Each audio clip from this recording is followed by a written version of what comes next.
आशा करता हूँ आप सब बहुत अच्छे होंगे। मेरा नाम है सिद्धांत अग्निहोत्री। स्टडी ग्लोस पे आपका बहुत बहुत स्वागत है। दोस्तों, आज हम बात करेंगे फ्रांस की। जी हाँ, वर्ल्ड सीरीज है। लव की कैपिटल ऑफ द वर्ल्ड बोला जाता है फ्रांस। जिसको प्यार नहीं हुआ है, फ्रांस चला जाए, प्यार हो जाएगा। लेकिन दोस्तों, ऐसा भी नहीं है। फ्रांस से ही डेमोक्रेसी शुरू हुई। यस, रियल डेमोक्रेसी फ्रांस से ही। डेमोक्रेसी का मतलब क्या है? फ्रेंच रेवोल्यूशन इतिहास का सबसे बड़ा इवेंट माना जाता है। तो फ्रांस के बारे में इतिहास वैसे मैंने कवर किया है। फिलहाल हम इस देश के बारे में जानेंगे। चैनल को सब्सक्राइब करो यार। 50% लोग देख रहे हैं, सब्सक्राइब नहीं कर रहे। ऐसा क्यों? क्यों इतनी ज्यादती कर रहे हो? ऐसा मत करो, 1 मिनट लगेगा। और इंस्टा पे मैं आ गया हूं, मुझे यहाँ पे फॉलो करो। तो फ्रांस के बारे में बात करें, बहुत ही ज्यादा यूरोप की सबसे इंपॉर्टेंट कंट्री है। One of the most important country है। मैप है, बिल्कुल है। अरे यार, ये यूरोप का मैप नहीं लगाया है। चलो, कोई बात नहीं है। देख सकते हो, फ्रांस जो है वो बेल्जियम से बॉर्डर शेयर कर रहा है, लग्जमबर्ग, फिर स्विट्जरलैंड, इटली। फ्रांस की कैपिटल है पेरिस, बहुत ही खूबसूरत। तो फ्रांस जो है बहुत ही बड़ा शहर है। अभी प्रॉपर यूरोप का मैप नहीं है, मतलब इस पीपीटी में नहीं लगाया है, बट मैं कोशिश करूंगा। अब कोशिश क्या करूंगा, छोड़ो, अच्छा देख लेना आप। तो ये फ्रांस का मैप है। तो फ्रांस इसलिए भी इंपॉर्टेंट है क्योंकि कॉलोनियल नेशन रहा है। आपको पता ही है कि फ्रांस में हमेशा से फ्रांस वर्सेस ब्रिटेन दोनों में ही कंपटीशन था, जिसमें अल्टीमेटली जीत ब्रिटेन ने हासिल की। भारत में भी कंपटीशन था। फ्रेंच ईस्ट इंडिया कंपनी जो कि 1664 में आई थी, कि ब्रिटिश ईस्ट इंडिया कंपनी जीती। उसमें ब्रिटिश ईस्ट इंडिया कंपनी, उसके अलग रीजन्स है। मैंने मॉडर्न हिस्ट्री पूरी कवर की है, तो आप देख लीजिएगा क्या रीजन्स है। उसका दूसरा लेक्चर ही है कि यूरोप का एक्सपेंशन कैसे और ब्रिटेन कैसे जीता। तो दोस्तों, फ्रांस राइन रिवर के किनारे जो है वो स्थित है। जैसे भारत में सबसे इंपॉर्टेंट रिवर कौन सी है? गंगा। फ्रांस में सबसे इंपॉर्टेंट रिवर जो है वो है राइन नदी।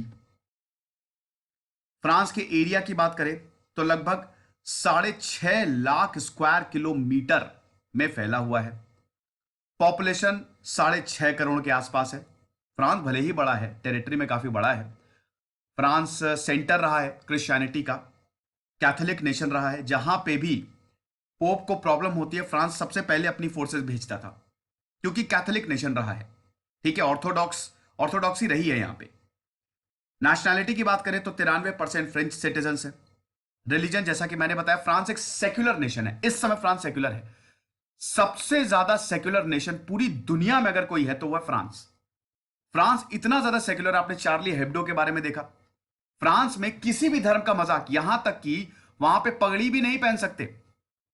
मतलब फ्रांस बिल्कुल सेक्युलर है। वहां पे नेगेटिव सेक्युलरिज्म है, जैसे भारत में पॉजिटिव सेक्युलरिज्म है। सेक्युलर है हम, लेकिन फ्लेक्सिबिलिटी है। लोग अपना त्योहार मना सकते हैं, छुट्टियां होती हैं, लोग जो चाहे वो कर सकते हैं। लेकिन फ्रांस में ऐसा नहीं है। वहां पे फ्रीडम ऑफ स्पीच को सबसे ज्यादा महत्वता दी जाती है।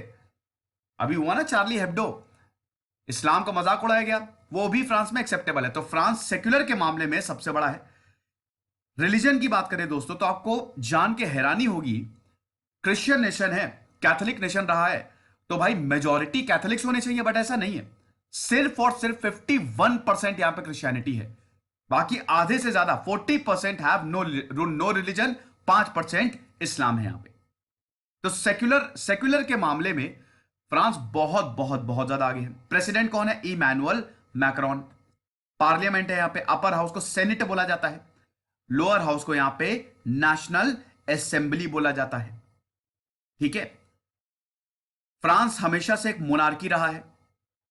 लगभग 500 एडी में, आज से 1500 साल पहले, मतलब 1500 साल क्या, बहुत साल पहले, 2000 साल पहले ही फ्रांस में मोनार्की जो है वो स्टैब्लिश हो गई थी। वैसे आपको बता दूं कि आयरन एज में ही फ्रांस को गॉल बोला जाता था। ये जो पूरा रीजन है ना, गॉल रीजन, मैंने एंशिएंट हिस्ट्री कवर की है, आप वो देखिएगा, उसके लेक्चर्स आपको समझ में आएगा। तो इस पूरे रीजन को गॉल रीजन बोला जाता था। फिर आयरन एज आई, और आयरन एज ने बैंड बजा दी। आयरन एज दोस्तों, आयरन एज ने पूरी दुनिया की बैंड ऐसे बजाई है कि भाई लोहा मिलने लगा, और फिर हथियार, तलवार, युद्ध होने लगे। जब आयरन मिलना शुरू हुआ, आयरन और मिलना शुरू हुआ, तब सब गड़बड़ हो गया। फिर 51 BC, यानी कि आज से 2000 साल पहले, रोमन एम्पायर का उदय हुआ। तो फ्रांस रोमन एम्पायर के अंदर आ गया। गैलो रोमन कल्चर डेवलप हुआ। ठीक है। 476 में जर्मन फ्रैंक्स जो है वो यहां पे आए, मतलब आज से 1500 साल पहले। ये नॉर्दर्न यूरोपियन के एथनिक ग्रुप्स थे। ये आए और इन्होंने फिर किंगडम ऑफ फ्रांसिया स्टैब्लिश किया। देखिए, आप ये समझिए कि उस समय कैरोलिंजियन एम्पायर ऑलरेडी था, ठीक है, यूरोप में रूल कर रहा था, और उसके बीचों बीच ये फ्रेंशिया एम्पायर जो है वो स्टैब्लिश हुआ। बहुत इंपॉर्टेंट, फिर ट्रीटी ऑफ वर्डून 843 में साइन हुई। अभी तक फ्रांस किसी के कंट्रोल में नहीं था, लेकिन ट्रीटी ऑफ वर्डून ने वेस्ट फ्रांसिया और किंगडम ऑफ फ्रांसिया को डिवाइड कर दिया। समझ रहे हो, एक पार्टीशन हो गया फ्रांस का। फिर मिडिल एजेस आ जाती है। मिडिल एजेस में किंग फिलिप आए। किंग फिलिप यहां पे उन्होंने जीतना शुरू किया। एक किंग फिलिप ऑगस्टस एक साइड से उन्होंने शुरू किया। तब उनको लगा, देखिए फ्रांस एक डिसेंट्रलाइज्ड फ्यूडल किंगडम था, मतलब यहां पे कोई यूनिटरी नहीं थी, बटा हुआ था। रीजन जो था वो फ्यूडल लॉर्ड्स के अंडर था, ठीक है। जमीन दे देते थे फ्रांस में, एक गवर्नर तैनात कर देते थे, और वही गवर्नर ये जो रीजन्स होते थे इनको रूल करने लगता था। तो सेंट्रलाइजेशन नहीं था। किसी भी देश को बनने के लिए सेंट्रलाइजेशन बहुत ज्यादा जरूरी होता है, एक ना एक टाइम पे होता ही है। फिर किंग फिलिप ऑगस्टस ने सेंट्रलाइजेशन शुरू किया। 1165 से लेकर 1223 तक थे किंग फिलिप ऑगस्टस, फ्रांस के राजा रहे। 1180 से लेकर 1223 तक ये मतलब राजा रहे। रीन की बात करो, 1165 में इनका जन्म हुआ था, और बहुत ही ज्यादा इंपॉर्टेंट था क्योंकि इन्होंने फ्रांस को बना दिया, ठीक है, फ्रांस को यूनिफाई किया। उसके बाद 14th सेंचुरी आते आते फ्रेंच मोनार्क्स जो हैं वो विक्टोरियस रहे। 100 ईयर वॉर भी तो चल रहा था ना, 100 ईयर वॉर 1337 से लेकर 1453 तक चला है, 100 सालों तक। क्या आप विश्वास करेंगे? किंगडम ऑफ फ्रांस को रूल कौन करेगा? हाउस ऑफ लैंकेस्टर्स जो कि इंग्लैंड का किंगडम था, या फिर हाउस ऑफ वेलोइस? कौन करेगा? दोनों हाउसेस में जंग छिड़ गई। 100 साल तक यह जंग चली है। और यहां पे जो फ्रेंच हाउस था, एक तरफ था इंग्लैंड का हाउस, एक तरफ था फ्रांस का हाउस। फ्रेंच हाउस जीता यहां पे। और फिर हम देखते हैं कि फ्रांस एक यूनिफाइड नेशन बना, और इंग्लैंड जो दावा ठोक रहा था फ्रांस पे, वो हट गया। हाउस ऑफ वेलोइस है, उनकी यहां पे आधिपत्य स्टैब्लिश हुई। 1284 में हाउस ऑफ वेलोइस को फाउंड किया था। और उसके बाद शुरू होता है फ्रांस में मोनार्की। राजा, इससे पहले भी मोनार्की थी, लेकिन अब फ्रांस यूनिफाई हो गया था। 100 साल का ये वॉर खत्म हुआ। 13th, एक बार फ्रांस यूनिफाई हो गया तो 13th century, 14th century, 15th century, 16th century में फ्रांस एक बहुत ही तगड़े पावर के रूप में उभरा। सीधा ब्रिटेन को उसने चैलेंज किया कि आओ बेटा हमसे लड़ लो। इसमें इटली के साथ भी वॉर हुए। रेनेसा पीरियड, भाई बड़े बड़े फिलोसफर्स जो हैं वो यहीं से तो निकले हैं।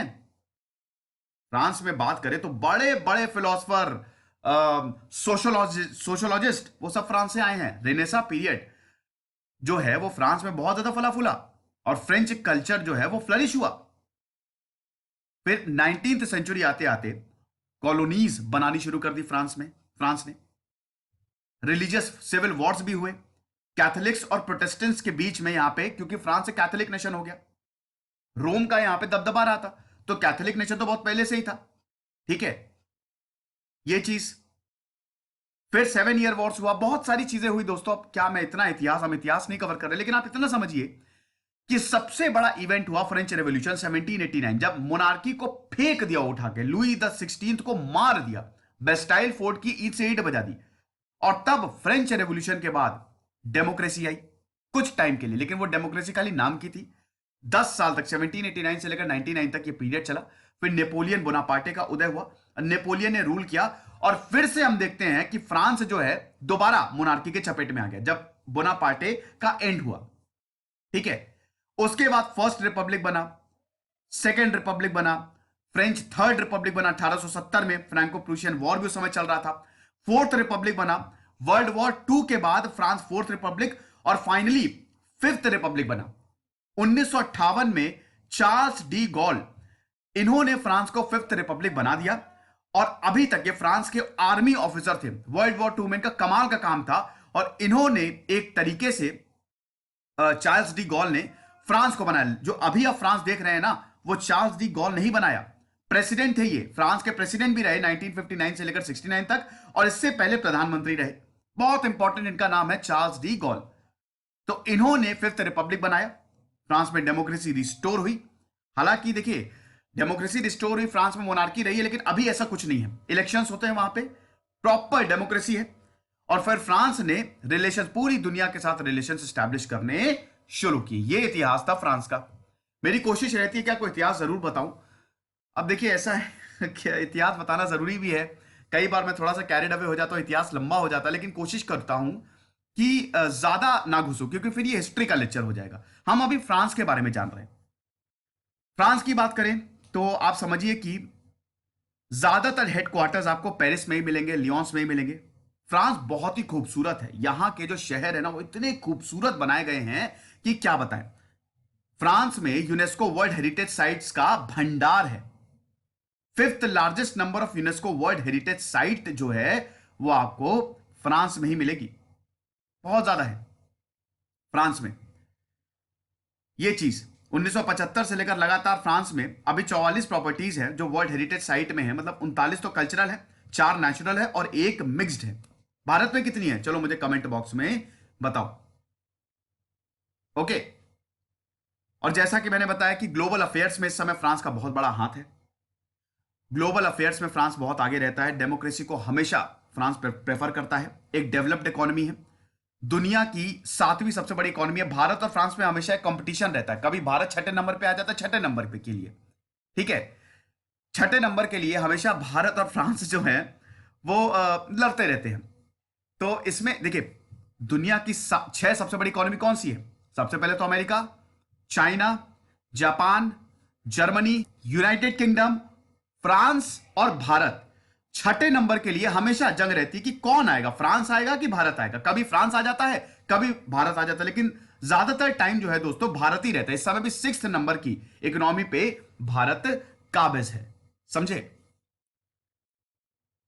आगे बढ़ते हैं। फ्रांस की, अच्छा कैपिटल तो मैंने बताई नहीं।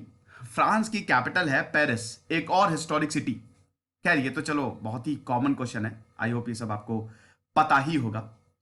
फ्रांस जो है इस समय नेटो का मेंबर है, ओईसीडी का मेंबर है, डब्ल्यूटीओ का मेंबर है, यूरोपियन यूनियन में तो है ही, एक न्यूक्लियर नेशन है और यूनाइटेड नेशंस का परमानेंट मेंबर है। ये तो आपको पता ही होगा ना, यूनाइटेड नेशंस के जो 5 परमानेंट मेंबर है सिक्योरिटी काउंसिल के, उनमें एक फ्रांस भी है, जो सबसे बड़ी ताकत, मतलब यहां से फ्रांस को ताकत मिलती है। उसके बाद 1958 से फ्रांस में प्रेसिडेंशियल डेमोक्रेसी है, ये भी आपको पता ही है। आई होप इसमें कोई प्रॉब्लम नहीं होगी। चलो आगे बढ़ते हैं और देखते हैं। हाँ, पॉलिटिकल देखिए, फ्रांस जैसा कि मैंने बताया 1958 से फ्रांस जो है वो फेडरल रिपब्लिक है। एडमिनिस्ट्रेटिव डिविजन्स की बात करें तो फ्रांस में टोटल 18 रीजन्स हैं, ठीक है, जिसमें से 5 ओवरसीज कलेक्टिविटीज हैं, एक ओवरसीज टेरिटरी है, एक स्पेशल यहां पे टेरिटरी है, ठीक है। ये पूरा एरिया जो है ना फ्रांस का, अगर आप देखेंगे तो टोटल 18 एडमिनिस्ट्रेटिव डिविजन्स में डिवाइडेड है। खैर इतना आपको समझने की जरूरत नहीं है, ठीक है। अब 101 डिपार्टमेंट्स हैं जो फर्दर सब डिवाइडेड है 335 में, विच इन टर्न सब डिवाइडेड है 2054 कैंटोन्स में, ठीक है। कैंटोन बेसिकली टेरिटोरियल डिवीजन होते हैं। तो खैर ये तो चलिए एडमिनिस्ट्रेटिव स्ट्रक्चर है। लेकिन अगर यहां पे पॉलिटिक्स की बात करें तो फ्रांस का पॉलिटिकल सिस्टम जो है सेमी प्रेसिडेंशियल रिपब्लिक है, unitary semi presidential Republic basically, ठीक है, जिसमें प्रेसिडेंट भी होगा। सेमी रिपब्लिक मतलब क्या, प्रेसिडेंट भी होगा और प्रधानमंत्री भी होगा। 5वां संविधान फिफ्थ रिपब्लिक रेफरेंडम के थ्रू 28 सितंबर 1958 को एक्सेप्ट किया था, ठीक है। चेक्स एंड बैलेंसेज है, हर जैसा डेमोक्रेसी में होता है, एग्जीक्यूटिव, लेजिस्लेटिव और जुडिशरी। 5 साल के लिए प्रेसिडेंट का रूल होता है। प्रधानमंत्री अभी कौन है फ्रांस के? जीन कैसिक्स, कैसिक्स है, कैस्टिक्स। इसको प्रेसिडेंट ही अपॉइंट करते हैं, इनका कोई सेपरेट इलेक्शन नहीं होता है, ओके। तो ये चीज है। सेनेट, अब जैसा कि मैंने बताया अपर हाउस सेनेट है, लोअर हाउस यहां पे आपकी नेशनल असेंबली है। सेनेट की लेजिस्लेटिव पावर्स लिमिटेड है, जैसा भारत में होता है ना अपर हाउस राज्यसभा जैसे, और लोअर हाउस लोकसभा। अमेरिका में सेनेट को ज्यादा पावर है, यहां पे ऐसा नहीं है, ठीक है। वर्ल्ड वॉर 2 के बाद से ही दोस्तों रेडिकल्स जो हैं वो बहुत ही स्ट्रांग पॉलिटिकल फोर्स रहे हैं। रिपब्लिकन्स और रेडिकल्स में हमेशा, मतलब देखिए, किसी भी देश में कंजर्वेटिव होता है, एक कंजर्वेटिव थोड़ी पार्टी होती है और एक लिबरल पार्टी होती है, ठीक है। तो रेडिकलिज्म जो है ये एक लिबरलिज्म का पार्ट है, ताकि हमको प्रोग्रेस करना है। तो रेडिकलिज्म फ्रांस में बहुत वक्त से रहा है, फ्रांस की पॉलिटिक्स को उसने डोमिनेट किया है। लॉ की बात करें तो यहां पे सिविल लीगल सिस्टम है, जैसा कि मैंने बताया सेक्युलर है, यहां पे कोई धर्म का हस्तक्षेप नहीं है। थोड़ा यहां का नेगेटिव सेक्युलरिज्म में चला जाता है, क्योंकि देखिए दो प्रिंसिपल एरिया है, एक है प्राइवेट लॉ और एक है पब्लिक लॉ। प्राइवेट लॉ में सिविल लॉ और क्रिमिनल लॉ आ जाता है, पब्लिक लॉ में एडमिनिस्ट्रेटिव लॉ और कॉन्स्टिट्यूशनल लॉ आ जाता है, ठीक है। और जैसा कि मैंने बताया कि फ्रांस रिलीजियस लॉ को रिकॉग्नाइज नहीं करता है। यहां पे अगर अगर आप रिलीजन अगर फ्रांस से आएगा तो आपके धर्म को भी प्रतिबंधित कर सकता है। ब्लास्फेमी को उसने एबॉलिश करके रखा हुआ है। सोडोमी लॉज यहां पे आपको मिलेंगे ही नहीं। हां, पब्लिक डिसेंसी के अगेंस्ट यहां पे लॉज है। कहने का मतलब है फ्रांस में सबसे ज्यादा फ्रीडम आपको मिलेगी, सबसे ज्यादा। होमोसेक्सुअल कपल्स जो है वो बिल्कुल परमिटेड है, एलजीबीटी राइट्स को यहां पे फेवर किया जाता है, सेम सेक्स मैरिज यहां पे परमिटेड है। मैंने क्या बोला, इसीलिए दुनिया की world capital of love France को बोला जाता है। यहां पे प्यार करने की फुल टू आजादी है, किसी से भी शादी करो, किसी के साथ भी प्यार करो, कोई डिस्क्रिमिनेशन यहां पे नहीं है। फ्रीडम ऑफ स्पीच को यहां पे सबसे ज्यादा क्या कहते हैं कि ऊपर रखा जाता है, कि फ्रीडम ऑफ स्पीच के अंदर है। ओके, ये चीज है। फॉरेन रिलेशंस तो फ्रांस के वैसे सबसे ही अच्छे हैं। फ्रांस एज सच कोई ऐसा नेशन नहीं है, फ्रांस में टूरिस्ट बहुत आते हैं। टूरिज्म जो है फ्रांस में बहुत ज्यादा आता है। मिलिट्री की बात करें तो फ्रेंच आर्म्ड फोर्सेज जो है प्रेसिडेंट के ही अंडर आती हैं। फ्रांस के पास नेवी भी है, फ्रांस के पास आर्मी भी है, एयरफोर्स भी है। अब अभी हमने खरीदा ना राफेल, फ्रांस की सिक्स्थ मोस्ट पावरफुल मिलिट्री है, ठीक है। अगर फ्रेंच आर्म्ड फोर्सेस की बात करें, बहुत ही ज्यादा ताकतवर है, बहुत जबरदस्त हथियार इनके क्या कहते हैं कि एयरक्राफ्ट हैं फ्रांस के, वो तो उच्च कोटि के हैं। भारत तो इनसे बहुत ज्यादा खरीदता है, फ्रांस से बहुत हथियार खरीदता है। भारत, ये फ्रांस के मिसाइल जो है वो कमाल के, राफेल हो गया, राफेल एयर फाइटर जो हमने फ्रांस से लिया है, शानदार। यूरोकॉप्टर हो गया, फ्रिगेट्स हो गई, ये सब फ्रांस बनाता है, ठीक है। इकोनॉमी की बात करते हैं। देखो फ्रांस एक free market oriented business model पे काम करता है। फ्रांस में कैपिटलिज्म है। मैंने बताया ना कि फ्रांस बहुत डेवलप्ड है, हद से ज्यादा डेवलप्ड है। उसका रीजन ये है कि वहां पे कैपिटलिस्ट नेशन, बड़े बड़ी इंडस्ट्रीज जो है वो फ्रांस में है। फैशन इंडस्ट्री आपको सारी फ्रांस में मिलेगी। 10th लार्जेस्ट, अगर बात करें इंडस्ट्रियलाइज कंट्रीज में तो 10th लार्जेस्ट है। यूरोपियन यूनियन में second largest, purchasing power parity के हिसाब से पूरी दुनिया में 10th लार्जेस्ट, ठीक है। यूरोपियन यूनियन जो है, हालांकि यहां की जो करेंसी है यूरो भी चलती है, फ्रैंक भी चलती है, डाइवर्सिफाइड इकोनॉमी है, जिसमें सर्विस सेक्टर सबसे बड़ा है फ्रांस का। 78.8%, मतलब लगभग 79% फ्रांस में सर्विस सेक्टर की भागीदारी है। सर्विस सेक्टर आप समझते हो ना, जो सर्विसेज, होटल में टूरिज्म है तो सर्विस आएगी, होटल इकोनॉमी यहां भी बहुत बढ़िया है, सॉफ्टवेयर इकोनॉमी यहां की बहुत बढ़िया है। प्राइमरी सेक्टर जो एग्रीकल्चर वो सिर्फ और सिर्फ 1.7% और इंडस्ट्रियल 20%, ठीक है। तो सर्विस डोमिनेट करती है। थर्ड लार्जेस्ट मैन्युफैक्चरिंग कंट्री है जर्मनी और इटली के बाद। फ्रांस मोस्ट विजिटेड डेस्टिनेशन है दुनिया में, सबसे ज्यादा लोग फ्रांस में ही जाएंगे। पेरिस बहुत ही ज्यादा खूबसूरत है, कॉर्सिका हो गया, लियोन्स हो गया, ठीक है। बहुत इतनी गजब गजब यहां पे जगह है दोस्तों। टूरिस्ट रीजन्स की बात करें तो मैं क्या ही बोलूं, पेरिस में ही आईफिल टावर है अपना। अगर आपको प्यार का इजहार करना तो आईफिल टावर के बाहर करिए, बहुत पैसा लगता है। लेकिन लॉरे यहां पे म्यूजियम है, सबसे बड़ा, दुनिया का सबसे खूबसूरत, जहां पे दुनिया भर के आर्काइव्स और पता नहीं क्या क्या रखा है लॉरे म्यूजियम में। लियोनार्डो डाविंची की पेंटिंग, मोनालिसा, बहुत कुछ है लॉरे में। वो तो आप विजिट करेंगे तो आपके होश खुले के एकदम होश उड़ जाएंगे, आंखें खुली की खुली रह जाएंगी। मोस्ट विजिटेड आर्ट म्यूजियम है वर्ल्ड में, काफी मूवीज में भी उसको दर्शाया गया है कि नहीं। कैथेड्रल है यहाँ पे, आपको फ्रांस में चर्चेस भी मिलेंगे, साइंस म्यूजियम मिलेंगे, पैलेस ऑफ वर्साइल्स है, पेरिस में ही पैलेस ऑफ वर्साइल्स लोकेटेड है। मैंने बताया ना, यूनेस्को वर्ल्ड हेरिटेज साइट्स आपको बहुत ज्यादा मिलेगी। फ्रेंच राइवेरा जो है, जो कि साउथ ईस्टर्न फ्रांस में आता है, ये सेकेंड टूरिस्ट डेस्टिनेशन है सबसे ज्यादा। हर साल 1 करोड़ फ्रेंच रिवेरा में आते हैं। जो आप देखते हैं ना मूवीज में, बहुत खूबसूरत खूबसूरत, वो सब फ्रांस के ही, ज्यादातर फ्रांस के ही शहर होते हैं। प्रोवेंस, अगेन प्रोवेंस भी बहुत ही खूबसूरत सिटी है। Loire valley, French Alps, Alps mountain तो बहुत ही ज्यादा बर्फ से ढकी हुई एक टूरिस्ट स्पॉट है। Corsica, Corsica fourth largest island है। सिसिली, सार्डिनिया और सिप्रस के बाद मेडिटेरेनियन सी का ये चौथा सबसे बड़ा आइलैंड है। बारदाउ हो गया, मार्सेल हो गया, लियोन हो गया, लिली हो गया, माउंट पेलर, डिजॉन, नीस फ्रांस के मोस्ट विजिटेड टाउन्स है। पेरिस हो गया। साथ ही साथ दोस्तों यहां पे गांव भी कमाल के हैं। वो टूरिज्म पे काफी हद तक डिपेंड करती है क्योंकि बहुत ज्यादा टूरिस्ट आते हैं। साथ ही साथ फुली प्राइवेटाइज्ड है, मतलब पार्शियली फुली प्राइवेटाइजेशन फ्रांस में आपको बहुत ज्यादा मिलेगा। फॉरेन डायरेक्ट इन्वेस्टमेंट फ्रांस में सबसे ज्यादा आता है। रिसर्च एंड डेवलपमेंट में फ्रांस सेकेंड लार्जेस्ट स्पेंडर है।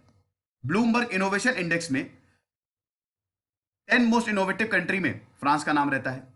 15th मोस्ट कंपिटेटिव नेशन है, बहुत ऊपर है फ्रांस। तो ये फिलहाल फ्रांस के ऊपर लेक्चर था। बेसिक्स मैंने कवर किया। किसी और देश के बारे में आप जानना चाहेंगे, जानना चाहते हैं तो मुझे कमेंट बॉक्स में जरूर बताइए। खुश रहिए, पढ़ते रहिए। इधर से सिद्धांत अग्निहोत्री साइनिंग।